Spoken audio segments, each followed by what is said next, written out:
आणि भेटूया या पुस्तकाचे चिरतरुण. या पुस्तकांचे चिरतरुण म्हणजे वयाने फक्त 70 वर्ष पूर्ण केलेले लेखक श्रीयुत अनंत मराठे सर यांना. सरांनी आपले मनोगत व्यक्त करावे अशी त्यांना विनंती करते.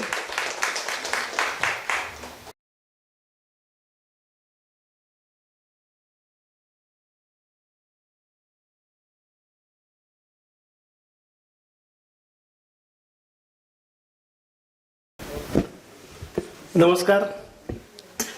सर्वप्रथम व्यासपीठावरील सर्व मान्यवर, समोर बसलेले माझे नातेवाईक, नंतर विद्यार्थी वर्ग, या सगळ्यांना श्री गणेशाला, माझ्या आईवडिलांना नमस्कार करून मी माझे 2 शब्द बोलणार आहे.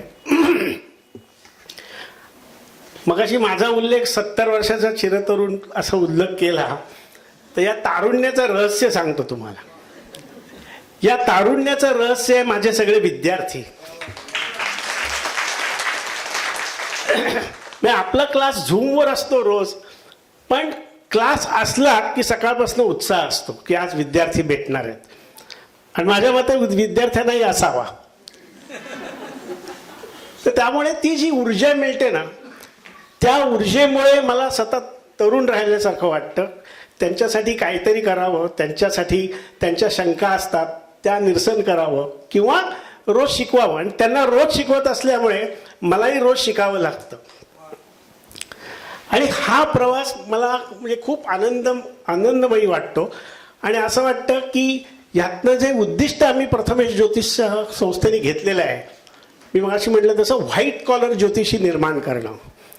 कारण आज आपण समाजामध्ये बघतो तर अनेक गैरसमज असलेले, म्हणजे दोन्ही बाजूनी गैरसमज आहेत.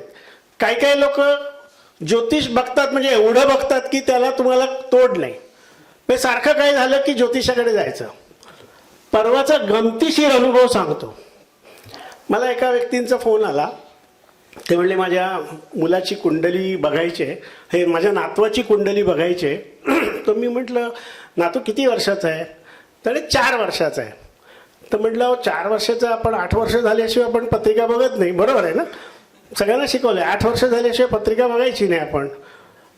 पण त्याने म्हटलं काय एवढं काय प्रॉब्लेम आहे का काही? काय म्हणे खूप प्रॉब्लेम आहे. म्हटलं काय झालं?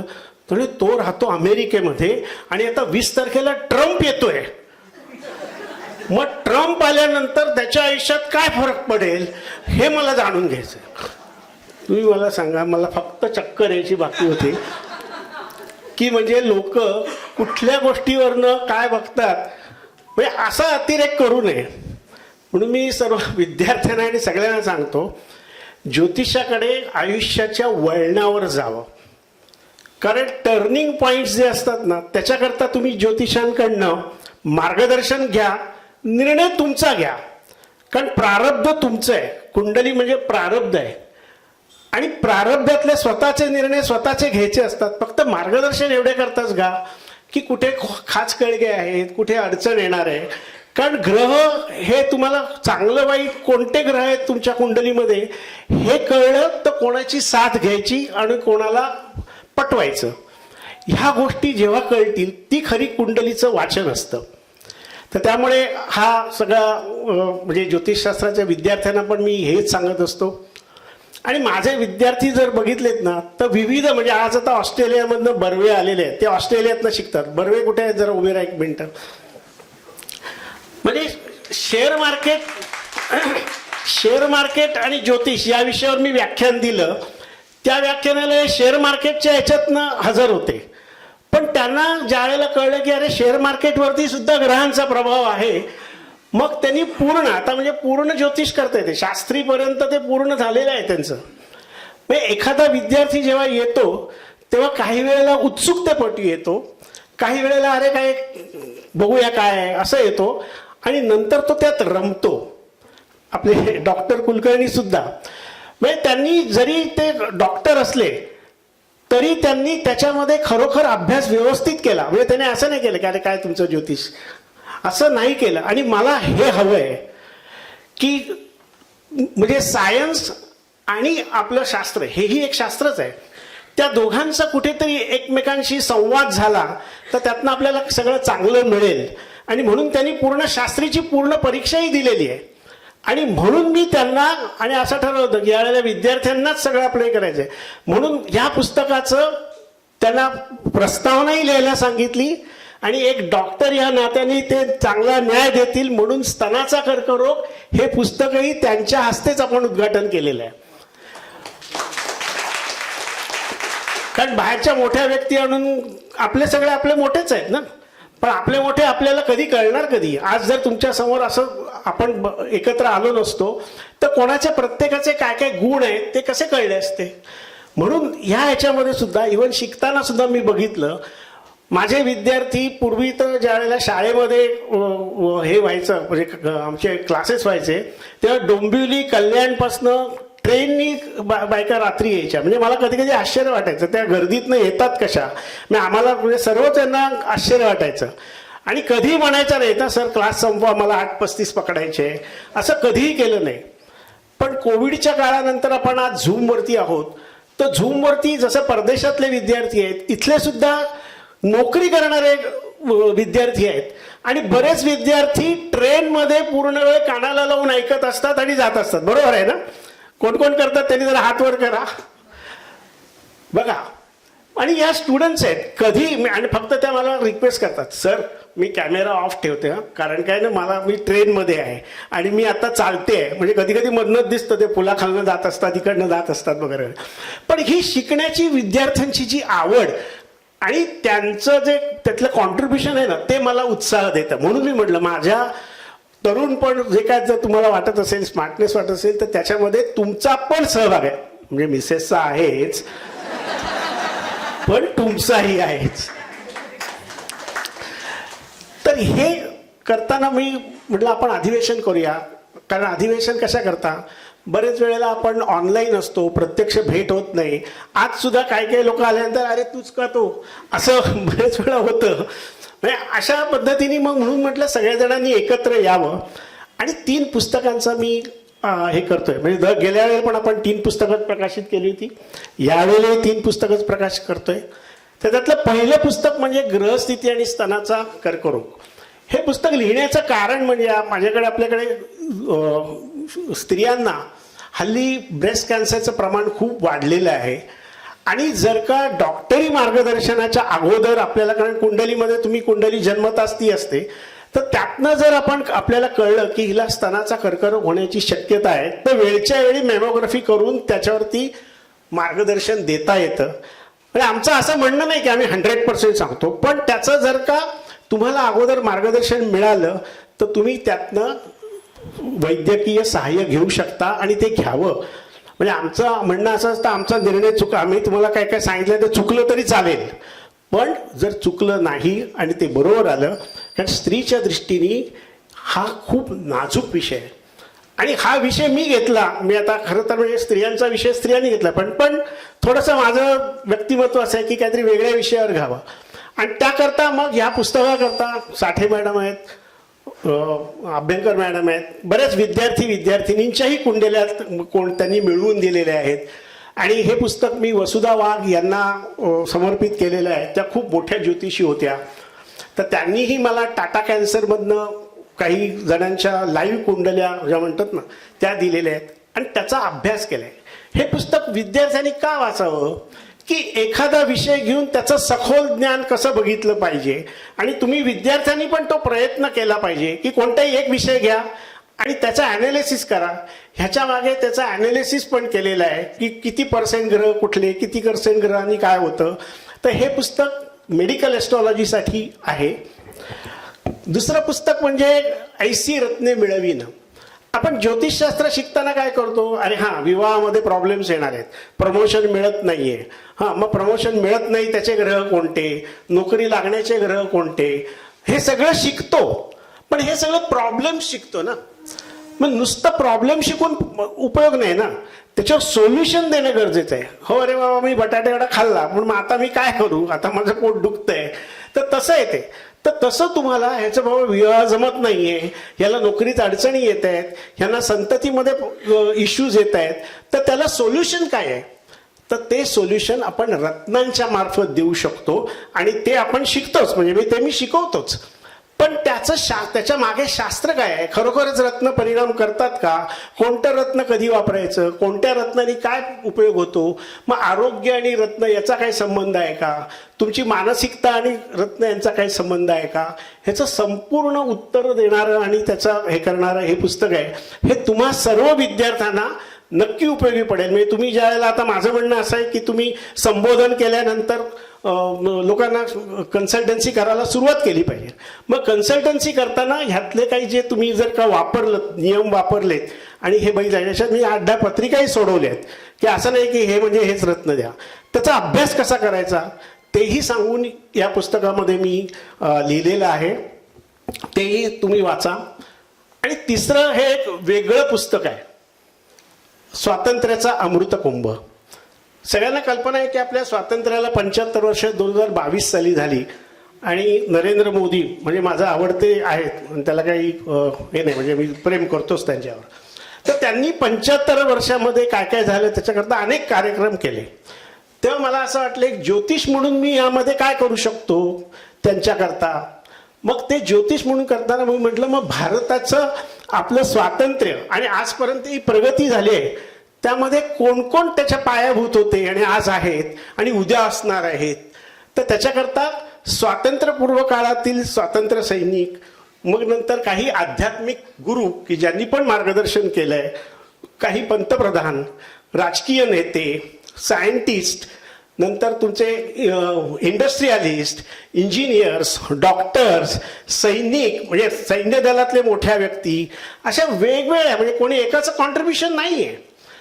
75 लोकांचं असंही नाही. आणि याच्यामध्ये मी 75 लोकांच्या कुंडल्या घेतलेल्या आहेत, कारण 75 हा एक आकडा म्हणून. त्याच्या व्यतिरिक्त अनेक लोक असतील, इंडस्ट्रियलिस्ट असतीलही आणि इंडस्ट्रियलिस्ट आहेतही. आणि त्यातले एक इंडस्ट्रियलिस्ट यशस्वी इकडे बसलेले आहेत, श्री रवींद्र प्रभुदेसाई. त्यांचं माझं नातं वेगळंच आहे. त्यांचीही कुंडली यामध्ये आपण सोडवली आहे की कसा त्यांनी कुठनं प्रवास केला. म्हणजे तुम्ही म्हणतो आपण की घरोघरी काम करी पितांबरी, पण त्या पितांबरीचाच व्याप कसा वाढलाय आणि पुढे कसा व्याप वाढणार आहे, ते हे सगळं भारताला अत्युच्च पदाला नेणाऱ्या या ज्या गोष्टी आहेत, तो आनंद आहे, तो मी याच्यामध्ये घेतलाय. आणि ज्यांच्या नाही घेऊ शकलो त्या आता माझ्याकडे आकड्याचा हे होता म्हणून मी केलं नाही. हे पुस्तकही मी नरेंद्र मोदींना अर्पण केलेलं आहे की त्यांची जी कल्पना आहे आणि असाच भारत त्यांच्या ह्याच्यातनं स्वतंत्र हो ह्याकरता ही 3 पुस्तकं लिहिलेली आहेत. आता अजून सुद्धा मला तुम्हाला असं सांगायचं आहे की आमचे विद्यार्थी काय करतात, पेपर कसा लिहितात. म्हणजे मगाशी म्हणलं की 19 वर्षाच्या स्त्रीपासून किंवा स्त्री पुरुषापासून ते 75 वर्षापर्यंतचे सगळेजण शिकतात. आणि सगळेजण क्लास म्हणजे शाळा सोडल्यानंतर त्यांना हे सगळं पहिलंच गोष्ट असते वर्गात बसायचं. त्यामुळे मी सर्व विद्यार्थ्यांना सांगतो, बघा तुम्ही तुमच्या मुलांना म्हणता ना, अरे तुला एवढ्या वेळा सांगितलं तरी येत नाही, आता तुमचं तुम्हाला ते कळतंय. आणि मग मी त्यांना म्हणतो, बघा बघा भोगा आपल्या पापाची फळ. मुलांना बोललात ना, आता तुम्हाला मी तेच बोलणार आहे. सर ते अजून नाही जमणार ना, कारण काय आपण विद्यार्थी अवस्थेत आहोत. आपल्याकडे विविध स्तरामधनं विद्यार्थिनी आलेले आहेत. त्या कुठे कुठे काम करत असतात, घरातले प्रॉब्लेम्स असतात, घरातलं सगळ्यांचं करायचं असतं. एवढं करून ज्योतिष शिकतायत, मग त्यांना आपण सहाय्य केलं पाहिजे. आणि त्या सगळ्या काही विद्यार्थी असे आहेत की सर आम्हाला मराठीतनं शिकता येतं पण लिहिता येत नाही. म्हणलं इंग्लिशमध्ये लिहा, हिंदीमध्ये लिहा. काही जण टाईप करतात. ते हे सगळे पेपर्स कसे असतात, पेपर्स किती, एक पेपर तुम्हाला एका विद्यार्थीचा पेपर कमीत कमी 60 ते 70 फुलस्केप पेपर पानांचा असतो. तेवढं मराठी लिहायची सवय हल्ली नसते. हल्ली व्हॉट्सअपवर hi how are you, good night एवढंच फक्त लिहितो आपण, बाकी आपण हाताने लिहित नाही. पण तुम्हाला सांगायला आनंद वाटेल म्हणून मी इथे मुद्दामून तिथे 2 विद्यार्थिनी बसले आहेत बघा, तिथे वानगी दखल काही पेपर ठेवलेले आहेत. ते पेपर तुम्ही नक्की लंच टाईमला का बघा, हस्ताक्षर बघा, आकृत्या बघा, लेखणीतलं सामर्थ्य बघा, कसे लिहिलेले आहेत ते बघा. हे सगळं आमच्या विद्यार्थ्यांचं आम्हाला दाखवायचं होतं की यातनं आपल्याला विद्यार्थी नुसते निर्माण नाही करायचे आहेत, प्रत्येकाला कलेचं त्यात सुद्धा कलरिंग कसं केलेलं आहे बघा, नक्षत्रांचं कलरिंग कसं केलं, हे सगळ्या खूप गोष्टी आहेत. तर मी पुन्हा एकदा आपल्या सगळ्या विद्यार्थ्यांचे आभार मानतो आणि त्यांनी असंच फक्त पेशन्स ठेवायला मी सगळ्यांना सांगतो. कारण सगळ्यांना असं अरे विवाह झाला मग आता पुढे प्रेमविवाह कधी होईल आणि कसा होईल हे शिकवा, हे अशी उत्सुकता असते आणि ही उत्सुकताच महत्त्वाची आहे. कारण काय, प्रत्येकामध्ये एक लहान मूल दडलेलं असतं आणि ते लहान मूल जपून ठेवा. माझ्यामध्येही दडलेलं आहे, मीही ते जपलेलं आहे आणि असंच तुमच्या सगळ्यांच्या आशीर्वादाने प्रेमाने असंच माझ्या हातनं चांगलं कार्य घडो ही विनंती करतो. आणि जगा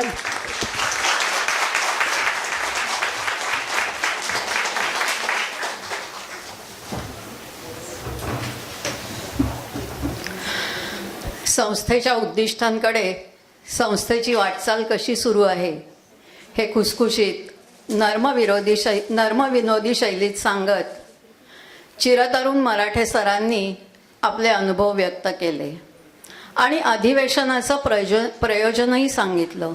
तसेच ज्योतिषशास्त्राचा उपयोग कसा करून घ्यावा हेही विशद केले. आता प्रकाशक श्रीयुत विवेक मेहत्रे यांनी थोडक्यात आपले विचार मांडावेत ही त्यांना विनंती करते.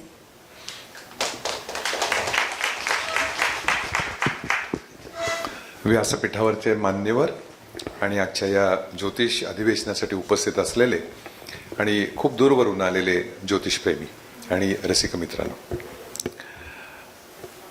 या देशाची 2 प्रकारच्या लोकसंख्येत विभागणी झालेली आहे. म्हणजे नरेंद्र मोदींवर प्रेम करणारे, नरेंद्र मोदींवर विरोध करणारे बद्दल बोलत नाहीये मी. ज्योतिष मानणारे आणि ज्योतिषाला विरोध करणारे असे 2 प्रकारे विभागणी झाली आहे. पण तुम्हाला गंमत सांगतो, आज आर्टिफिशियल इंटेलिजन्सच्या जमान्यामध्ये सुद्धा गुगलवर दररोज विचारल्या जाणाऱ्या प्रश्नांच्या पहिल्या 25च्या यादीमध्ये ज्योतिष 5व्या नंबरवर आहे. म्हणजे जगभरातले ज्योतिषशास्त्रावर विश्वास नसलेली जी तरुण पिढी आहे ती सुद्धा आज प्रत्येक गोष्टीसाठी घरात सिनियर सिटीजन नसल्यामुळे किंवा योग्य मार्गदर्शक नसल्यामुळे किंवा आमच्या मराठे सरांसारख्यांच्या क्लासला न गेल्यामुळे अनेक जण गुगलला प्रश्न विचारतात. त्यांना त्यातनं काय उत्तर मिळतं, काय मार्गदर्शन मिळतं हे मला माहीत नाही. पण सांगायचं असं की हा विषय आज सर्वसमावेशक आणि व्यापक झालेला आहे. जन्मताच कोणी ज्योतिषी म्हणून जन्माला येत नाही. आत्ताच मराठे सर म्हणाले की जीवनाच्या एका वळणावरती तुम्ही ज्योतिषाकडे वळा आणि हे अगदी सत्य आहे. म्हणजे माणसाचं आयुष्य किती बदलू शकतं याचं एक खरी घडलेली गोष्ट फक्त मी 2 मिनिटात सांगणार आहे. आयर्लंडमध्ये एक जॉन वार्मर नावाचा माणूस राहत होता. अत्यंत गरीब, घरची परिस्थिती वाईट, आणि त्याचा विल्यम नावाचा मुलगा घरच्या गरिबीला कंटाळून आयर्लंडमधून डब्लिनमधून पळून एका बोटीत बसला. ही गोष्ट 1882ची आहे. आणि ती बोट मुंबई बंदराला लागली. तेव्हाचा अपोलो बंदरला हा मुलगा उतरला. भारतीय भाषा कोणतीही येत नव्हती आणि हा मुलगा विल्यम वॉर्मर नावाचा मुलगा अत्यंत भणंग अवस्थेमध्ये त्या डॉकवर फिरत होता. ही गोष्ट रत्नागिरीतल्या एका चित्पावन ब्राह्मणाच्या लक्षात आली. त्याच्या मुलाच्या जवळ गेले. 17-18 वर्षाचा तो मुलगा होता. त्याच्या जवळ गेले. तो मुलगा इंग्रजीत बोलतोय, ह्यांना इंग्रजी येत नाही, हे मराठीत बोलतायत, त्याला काही कळत नाही. त्यांना एवढंच कळलं की हा एक परदेशी मुलगा, कोणतंही आर्थिक त्याच्याकडे काही सामर्थ्य नाही, काही नाही, धड बोलता येत नाही भारतीय भाषा. तर ते त्याला आपल्या रत्नागिरी जिल्ह्यातल्या छोट्याशा गावात घेऊन गेले त्या मुलाला. कोणाला? त्या विल्यम वॉर्मरला. पुढचे 3 वर्ष हा मुलगा त्या चित्पावन ब्राह्मण जे ज्योतिषी होते त्यांच्या घरी राहिला. त्यांनी त्याला मराठी शिकवलं आणि त्या मुलाने त्यांना इंग्रजी मोडकं तोडकं शिकवलं. तुम्ही म्हणाल का गोष्ट सांगतोय, ज्योतिष अधिवेशनाचा याचा काय संबंध? मित्र, हा मुलगा विल्यम वॉर्मर त्यानंतर आपल्या गुरूंचे आभार मानून हिंदुस्थान सोडून लंडनला गेला आणि लंडनला गेल्यानंतर त्याने नाव घेतलं किरो. जगातला सर्वश्रेष्ठ न्यूमरोलॉजिस्ट आणि सर्वश्रेष्ठ पाल्मिस्ट हा या महाराष्ट्राच्या भूमीमध्ये ज्योतिषशास्त्र शिकला आणि जगातला सर्वाधिक पैसे ज्योतिष या विषयावरती कमावणारा आणि त्या काळातल्या लंडनच्या राजापासून ते एडिसन्स पर्यंत मार्क ट्वेन पासून अनेक संशोधकांच्या पत्रिका आणि भविष्य कथन करण्याचं भाग्य ज्या किरोला मिळालं तो किरो, याचं खरं नाव होतं विल्यम वॉर्मर. याचा अर्थ कोणत्याही माणसाचं ज्योतिषशास्त्रामुळे भविष्य किती बदलू शकतं त्या ज्ञानामुळे. आणि तुम्ही त्याच परंपरेचे वारकरी आहात. आज प्रथमेश ज्योतिष संस्थेच्या माध्यमातून तुम्ही शिकतात. कदाचित उद्या मराठे सरांचा किंवा साठे अभ्यंकरांचा एखादा विद्यार्थी जागतिक लेवलवर जाऊन सुद्धा जगातल्या नामांकित सेलिब्रिटीजना त्यांचं भविष्यकथन करू शकतो, जर एक भणंग अवस्थेत आलेला मुलगा जगामध्ये किरो म्हणून नाव प्रसिद्ध होऊ शकतं. अनेक ज्योतिषशास्त्राच्या विद्यार्थ्यांना ही स्टोरी माहीत सुद्धा नसेल, पण ही सत्य कथा आहे मित्रांनो. तेव्हा मराठे सर जे काम करतायत ते खूप मोठं आहे. आज त्यांचं हे 8वं पुस्तक आहे, 6वं 7वं आणि हे 8ही पुस्तकं प्रकाशित करण्याचं भाग्य आमच्या उद्वेली बुक्स या संस्थेला मिळालं. ही सर्व पुस्तकांची लेआउट्स माझी पत्नी इथे बसलेली वैशाली तिने केले, डिझाईन्स तिने केले. परंतु हे सगळं करत असताना त्यांच्याच बरोबर आम्ही सुद्धा बरंच काही शिकत गेलो आणि हे खूप महत्वाचं असतं. मी ज्योतिषशास्त्राचा अभ्यासकच आहे, मी काही ज्योतिषातला तज्ज्ञ नाही, परंतु जगातल्या 13 भाषातल्या 13 देशातल्या ज्योतिष पद्धती शिकत असताना माझ्या हे लक्षात आलं की भारतीय ज्योतिष पद्धतीला तोड नाही. अनेक ठिकाणी अनेक ज्योतिषी वेगवेगळ्या पद्धतीने त्यांच्या क्षेत्रामध्ये काम करत असले तरी या 8 पुस्तकातून मिळणारं जे मार्गदर्शन आहे ते अभूतपूर्व आहे. मध्यंतरी माझ्याकडे एक ज्योतिष विषयाचे अभ्यासक आले आणि ते म्हणाले तुमचे हस्तरेषा बघायचे. म्हटलं का? नाही म्हणे भारतात कमी व्यंगचित्रकार आहेत, तर कोणत्या योग असले की व्यंगचित्रकार होतात? व्यंगचित्रकार हात दाखवू शकतो, पण स्त्रिया कोणत्या सांगणार की कर्करोग झालाय म्हणून? अशा परिस्थितीमध्ये अनेक स्त्रिया ज्यांना कर्करोग झालेला आहे त्यांच्या पत्रिका मिळवणं, त्यावर अभ्यास करणं आणि ते पुस्तकातून मांडणं, अर्थात नावं दिली नाही ते बरोबर आहे, परंतु नवीन विद्यार्थ्यांना हे पुस्तक मार्गदर्शक ठरू शकतं. मी तर त्यांना सांगेन की हे पुस्तक फक्त मराठीपुरतं न राहता ते हिंदी आणि इंग्रजी भाषेत जर गेलं तर या संशोधनाचा जगातल्या अनेक वैद्यकीय क्षेत्रातल्या लोकांना उपयोग होईल. मला असे अनेक डॉक्टर्स माहिती आहेत की स्वतः व्यवसायाने डॉक्टर्स असून सुद्धा ज्योतिषशास्त्रावरती विश्वास ठेवून आपल्या रुग्णांना त्या पद्धतीने मार्गदर्शन करतात, जसं पुरंदरे करत होते. तसं करणं ही आज काळाची गरज आहे आणि इतकं एकत्रितपणे संशोधन मला वाटत नाही भारतातल्या कोणत्या पुस्तकात झालेलं असेल. तेव्हा असं पुस्तक आमच्याकडे जेव्हा आलं प्रकाशित करायला आणि ते कुठच्याही परिस्थितीमध्ये चांगल्या पद्धतीने म्हणजे ते बटबटीत न होऊ देता ते चांगल्या पद्धतीने करण्याची दृष्टिकोन आम्ही ठेवला. रत्नशास्त्राच्या पुस्तकामध्ये सुद्धा एक अशा प्रकारचा फोटो आहे की ॲट अ ग्लान्स कोणत्या बोटात कोणती अंगठी घालावी किंवा कोणतं रत्न द्यावं किंवा कोणती इव्हन त्यांनी इतकं छान लिहिलंय की अकबराच्या दरबारातल्या नवरत्नांपासून ते समुद्रमंथनात मिळालेले 14 रत्नांचाही उल्लेख त्यांनी त्या पुस्तकामध्ये केला. अत्यंत अभ्यासपूर्ण पुस्तक झालेलं आहे. आणि हे शेवटचं जे पुस्तक आहे अमृतकुंभ, त्यातले एक अमृतबिंदू तर इथे बसलेलेच आहेत, आमचे ते चांगले मित्र आणि आधारस्तंभ आहेत. तर 75 पत्रिका एकाच वेळी सोडवून दिलेल्या आहेत की ज्या नामांकित आहेत, सेलिब्रिटीज आहेत. म्हणजे एखाद्या विद्यार्थ्याला सर्वसामान्य माणसाच्या पत्रिका आजूबाजूच्या नात्यात गोत्यात मित्रात बघता येतात, पण सेलिब्रिटीच्या पत्रिका मिळवणं, त्यांचा अभ्यास पद्धतीने सोडवणं आणि अनेक उदाहरणं याच्यातनं तुम्हाला खरंच एक शिकण्यासारखं, ज्याला आपण म्हणतो ना बायबल, त्या पद्धतीचं ही पुस्तकं आहेत. अशी चांगली पुस्तकं प्रकाशित करण्यासाठी माझ्या सहकाऱ्यांची आणि अनेकांचे हातभार लागलेले आहेत. अशीच पुस्तकं त्यांनी पुढे लिहावी. आत्ता सरांनी गांगे सर म्हणाले की पुत्र बहुपुत्र, आपण म्हणतो अष्टपुत्र सौभाग्यवती भव, त्यांची 8 पुस्तकं झालेली आहेत, पण ती 8 न राहता त्याची 80 व्हावीत आणि लवकरात लवकर त्यांनी ती लिहावीत अशा शुभेच्छा मी देतो. आणि तुमच्या सर्वांचं प्रेम प्रथमेश ज्योतिष संस्था आणि उद्वेली बुक्सवर राहावं आणि असेच प्रकाशन समारंभ त्यांनी यापुढेही करावे यासाठी त्यांना शुभेच्छा देतो. नव्या इंग्रजी वर्षाच्या तुम्हा सर्वांना शुभेच्छा. माझे शब्द इथेच थांबवतो. जय हिंद, जय महाराष्ट्र.